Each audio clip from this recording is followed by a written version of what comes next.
Fala galera, tudo bem? Sejam bem-vindos ao canal Assim Facilita e hoje nós começaremos a resolver os problemas do capítulo número 22 do livro do Halliday.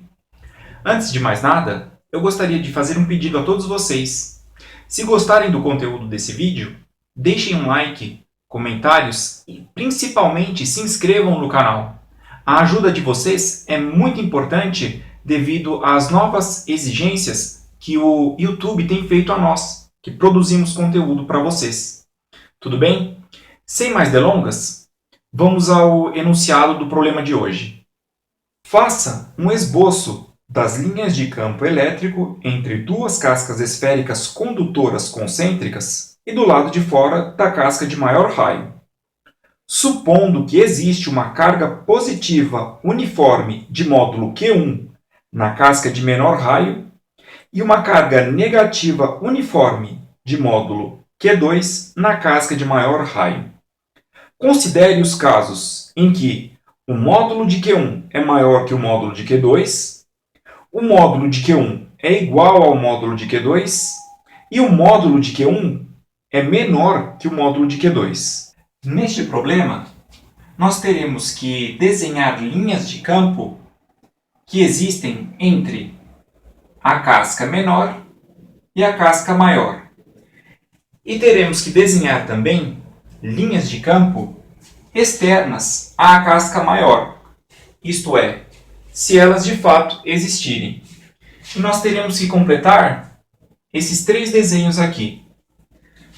Para fazermos isso com certo grau de clareza, nós precisaremos ter três conceitos básicos em mente.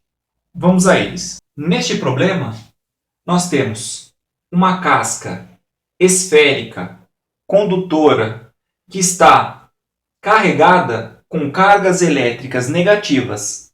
E essas cargas elétricas negativas estão uniformemente distribuídas ao longo da casca. Nós temos também uma casca de menor raio, condutora, carregada com cargas elétricas positivas, e estas cargas elétricas positivas estão uniformemente distribuídas ao longo da casca. Aqui nós temos carga positiva e aqui nós temos carga negativa. Quais são os conceitos que nós vamos passar para vocês? Bem, o primeiro conceito ele pode ser demonstrado.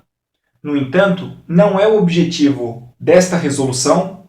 Portanto, eu gostaria que vocês gravassem em mente apenas o seguinte. Nestes termos aqui, para esta casca, nós temos um campo elétrico nulo em qualquer ponto do interior da casca. O mesmo conceito pode ser estendido para essa casca aqui. No interior dessa casca esférica, condutora, carregada com carga elétrica, em qualquer ponto aqui dentro, nós temos um campo elétrico nulo. O segundo conceito que eu gostaria de passar para vocês é o seguinte. Embora possamos afirmar e demonstrar que aqui dentro e aqui dentro nós temos um campo elétrico nulo, externamente a esta casca, nós temos um campo elétrico não nulo.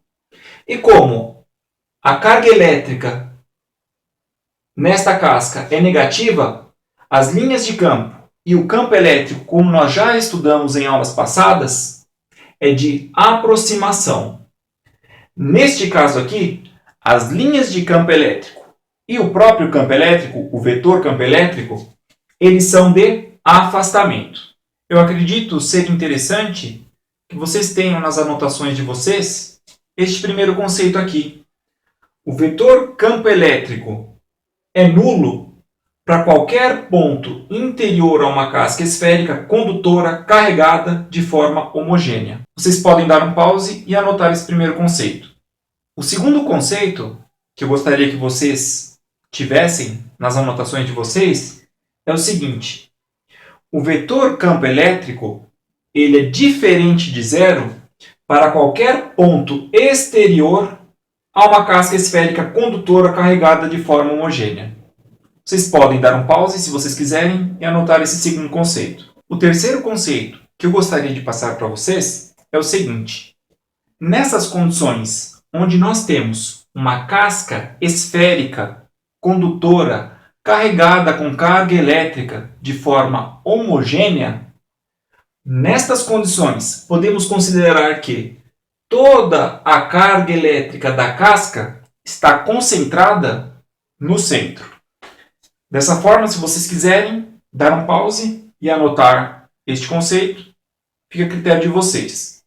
Para efeito de análise, podemos considerar que toda a carga elétrica de uma casca esférica condutora e carregada de forma homogênea está no centro. Agora, antes de resolvermos de fato os problemas, vamos fazer uma análise individualizada das cascas, tendo em vista os três conceitos que nós já estudamos. Então, para esta casca esférica de raio maior, vamos considerar que toda a carga elétrica negativa está concentrada no centro. Dessa forma, como nós já estudamos, sabemos que as linhas de campo elétrico elas são de aproximação em relação a essa carga pontual. Então, vamos desenhar as linhas de campo para esta casca esférica aqui. As linhas de campo são de aproximação. Em qualquer ponto aqui dentro, nós temos o quê? Um campo elétrico nulo, ou seja, não percebemos a existência de campo elétrico aqui dentro. Vamos fazer uma análise individualizada agora para esta casca aqui. Nesta casca aqui, nós podemos considerar que toda a carga positiva uniformemente distribuída na casca está concentrada no centro. Isso para que possamos fazer a análise. Desta forma, como nós já aprendemos em aulas anteriores, as linhas de campo elétrico são de afastamento em relação a essa carga pontual. Deixa eu desenhar aqui então as linhas de campo. Não podemos esquecer também que em qualquer ponto no interior desta casca esférica, o campo elétrico é nulo. Dessa forma, vamos resolver agora de fato os problemas. Galera, nós temos então três situações para preenchermos as linhas de campo entre as esferas e as linhas de campo que estão externas à esfera maior, à esfera de raio maior. Dessa forma, vamos resolver o primeiro caso. No primeiro caso, a carga elétrica positiva distribuída nesta casca tem módulo equivalente à carga elétrica negativa distribuída nessa casca maior. Nós já sabemos que nessa casca maior vale essa primeira situação aqui. Na casca menor vale esta situação. Aqui dentro eu tenho um campo elétrico nulo. Dessa forma, se eu inserir esta esfera aqui dentro, basta eu pegar essa fotografia aqui e colocar aqui dentro. Como é que vai ficar então? Eu tenho linhas de campo que se afastam da esfera. Então eu tenho linhas de campo que se afastam da esfera. Nós podemos deduzir neste momento que para estas outras duas situações poderemos fazer a mesma coisa. Poderemos pegar este retrato aqui e colocar aqui dentro. Tendo em vista que no interior desta esfera aqui, o campo elétrico é nulo, ou seja, eu não percebo. Então, se eu vou colocar esta esfera aqui dentro, eu posso pegar este retrato aqui e colocar aqui dentro. Então, esta fotografia que eu tenho aqui, por enquanto, vai se estender para as outras duas. É o que eu vou fazer agora. Galera, por enquanto, então, resolvemos as linhas de campo entre a esfera menor e a esfera maior para os três casos. O desafio agora é descobrirmos como serão as linhas de campo para os três casos, sendo que estas linhas de campo estão externas à esfera maior. Para podermos fazer isso, vamos fazer o seguinte: vamos selecionar um determinado ponto nas três situações. Vamos escolher este ponto aqui.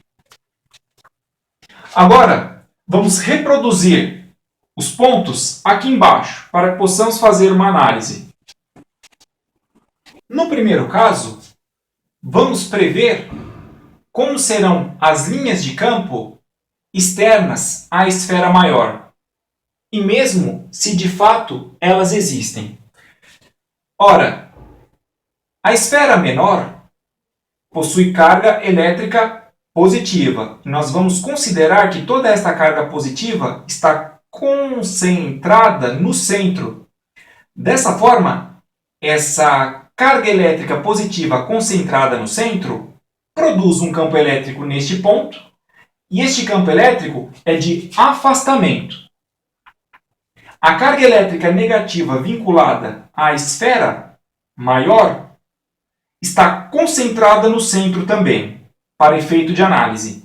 E nós sabemos que esta carga elétrica negativa concentrada no centro produz um campo elétrico neste ponto de aproximação.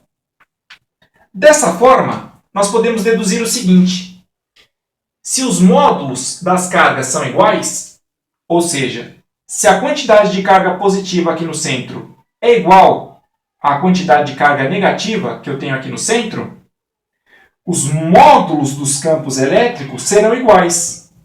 Como eu tenho um campo elétrico de afastamento e um campo elétrico de aproximação, e como eles têm a mesma intensidade, eles se anulam. Dessa forma, as linhas de campo externas a esta esfera maior não existem. O que eu vou fazer agora, pessoal, é manter o mesmo raciocínio para os outros dois casos.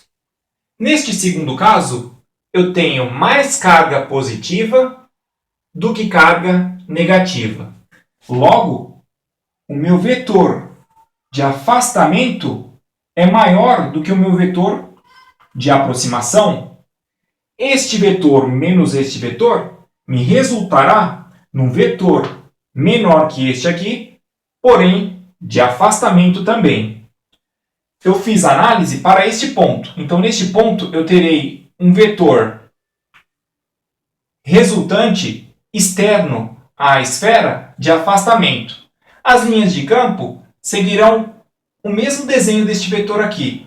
Então, eu posso deduzir e assumir que as minhas linhas de campo externas à esfera maior serão todas de afastamento.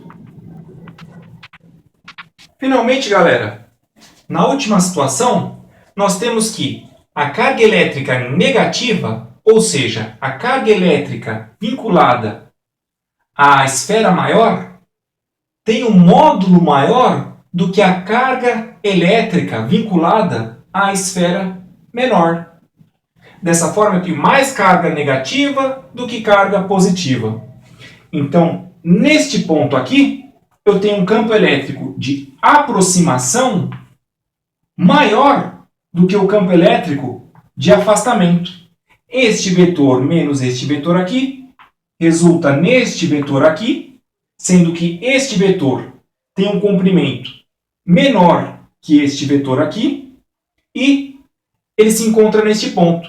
Podemos deduzir, então, que a linha de campo referente a este ponto aqui é de aproximação. E podemos estender o mesmo raciocínio para todos os pontos. Logo, as linhas de campo externas à esfera maior são todas de aproximação.